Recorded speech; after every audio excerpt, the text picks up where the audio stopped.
चलिए आज दो बहुत ही दिलचस्प हिंदी नैतिक कहानियों में उतरते हैं। हम देखेंगे कि ये दोनों कहानियां मुश्किलों का सामना कैसे करती हैं। एक का तरीका है जादू और दूसरी का वो है इंसानी हिम्मत और कमाल का जुगाड़।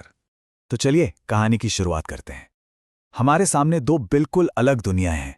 एक तरफ है अर्जुन, एक अकेला मछुआरा जो अपनी किस्मत से बिल्कुल हार चुका है, और दूसरी तरफ एक पूरा का पूरा गांव है जो दुनिया से कटा हुआ महसूस कर रहा है। दोनों ही एक ऐसे संकट में हैं जहां से कोई रास्ता नजर नहीं आ रहा। पहली कहानी हमें मिलाती है अर्जुन से। एक बहुत ही गरीब मछुआरा है, उसकी मां बहुत बीमार है और उसके पास दवा खरीदने तक के पैसे नहीं हैं। सोचिए, वो उम्मीद लेकर मदद मांगने जाता है, लेकिन जो अमीर साहूकार है धनीराम, वो उसे क्या कहता है? मैं कर्ज तेरे जैसे भिखारियों को नहीं देता, दफा हो जाए यहां से।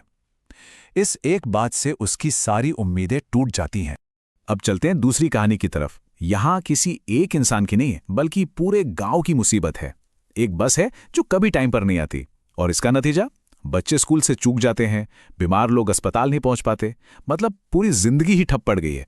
गांव की एक बुजुर्ग हैं धनिया। उनकी एक बात इस पूरी बेबसी को बयां कर देती है। वो कहती हैं, अरे बहू, यहां दिन नहीं निकलता, हम निकल जाते हैं। मतलब ऐसा लगता है जैसे दिन गुजर नहीं रहे, बल्कि वो खुद ही खत्म हो रहे हैं, बस एक ऐसे हल का इंतजार करते करते जो शायद कभी आएगा ही नहीं। अब देखते हैं कि कहानी कैसे पलटती है। अर्जुन के लिए मदद आती है, लेकिन एक ऐसी जगह से जिसके बारे में कोई सोच भी नहीं सकता। उसके जाल में फंसती है एक मायावी मछली, एक ऐसी मछली जो इंसानों की तरह बात कर सकती है। वो अर्जुन का साफ दिल देखती है, उसकी निस्वार्थ भावना को पहचानती है और उसे उसकी गरीबी से निकालने का एक रास्ता देती है।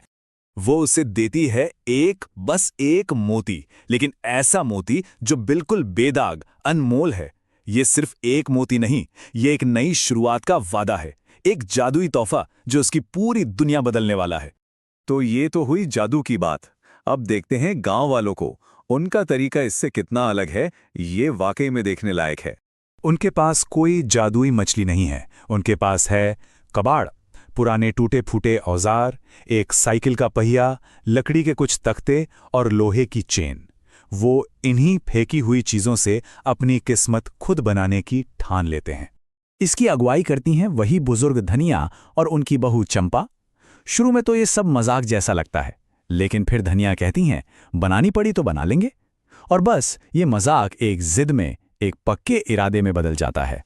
लेकिन कहते हैं ना, जब किस्मत अच्छी होने लगती है तो अक्सर वो अपने साथ नए दुश्मन भी ले आती है। और यहां भी बिल्कुल यही होता है। अर्जुन का वो जादुई तोहफा, जो अब मोतियों से भरा जाल बन चुका है, धनीराम की नजर में आ जाता है, और बस लालच उसे अंधा कर देता है। वो एक पूरी साजिश रचता है। पहले वो मोती का राज जानता है, फिर अर्जुन की जासूसी करता है, डाकुओं को भेजता है, और आखिर में अर्जुन को ही रास्ते से हटाने के लिए उसे समंदर में फेंक देता है। उधर गांव वालों के दुश्मन का तरीका अलग है। उनकी कामयाबी से बस ड्राइवर का धंधा तो चौपट होता ही है, पर असली खतरा महसूस होता है स्थानीय नेता को। उसे अपनी कुर्सी हिलती हुई दिखती है, और वो क्या करता है? वो कानून का डर दिखाता है, कहता है बिना परमिशन ये सब इल्लीगल है। तो देखिए, यहां पे दो बहुत अलग तरह की दुश्मनियां सामने आती हैं। एक तरफ है धनीराम, जो सीधे सीधे हिंसा और हत्या पर उतर आया है, सिर्फ अपनी दौलत की भूख मिटाने के लिए। और दूसरी तरफ है नेता, जो नियमों और धमकियों का इस्तेमाल करके अपनी पावर बचाने के लिए गांव वालों की मेहनत को कुचलना चाहता है। अब जब दुश्मन सामने हैं तो न्याय भी होगा, और यहां भी न्याय के रास्ते बिल्कुल अलग हैं। अर्जुन को बचाने के लिए वही मायावी मछली वापस आती है, लेकिन इस बार वो एक राजकुमारी के रूप में है, और उसका एक पूरा मोतियों का महल है। वो अर्जुन को न सिर्फ बचाती है, बल्कि धनीराम की पूरी साजिश का सच भी उसके सामने रख देती है। और देखिए विलन का क्या हश्र होता है। उनका लालच ही उन्हें खींचकर उस जादुई द्वीप तक ले जाता है। उन्हें लगता है कि वो खजाना लूटने जा रहे हैं, पर असल में वो सीधे राजकुमारी के जाल में फंस जाते हैं, और सजा हमेशा के लिए कैद। अब गांव वालों के न्याय की कहानी देखिए। उनका इंसाफ किसी जादू से नहीं होता, उनका इंसाफ होता है उनकी बनाई हुई चीज की काबिलियत से।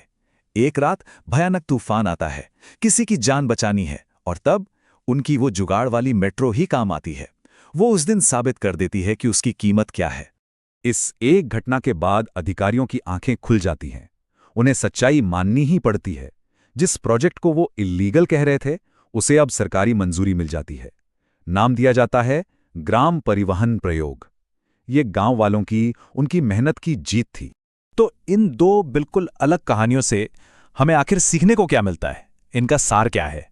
एक तरफ हमें एक जादुई समाधान दिखता है, जहां शक्ति का स्रोत एक अलौकिक तोहफा है और न्याय ऊपर से मिलता है। यहां अर्जुन बस अपनी किस्मत को स्वीकार करता है। दूसरी तरफ एक इंसानी समाधान है, जहां शक्ति का स्रोत समुदाय की अपनी सूझबूझ है और न्याय कमाया जाता है अपनी काबिलियत से। यहां गांव वाले अपनी किस्मत खुद लिखते हैं। तो आखिर में ये कहानियां हमारे सामने एक बड़ा सवाल छोड़ जाती हैं। असल में दुनिया को बदलता क्या है? कोई जादुई करिश्मा या फिर इंसान की अपनी इच्छा शक्ति?